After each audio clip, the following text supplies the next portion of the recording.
উল্টো পাল্টা বলে চলে যায়,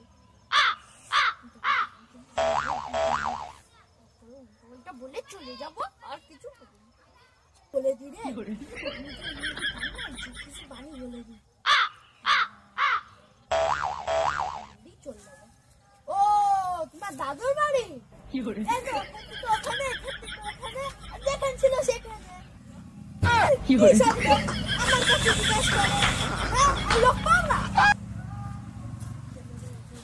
হ্যালো গাইস, আপনার কাছে আমি হাত জোর করে বলছি, স্টাইল দিয়ে বলছি, আপনি লাইক আর কমেন্টস আর সাবস্ক্রাইব করে দিন। মুখ দিয়ে উচ্চারণ করেন না দাদা আপনারা সবাই লাইক কমেন্ট সাবস্ক্রাইব করে দেবেন এই চ্যানেলটা আপনাদের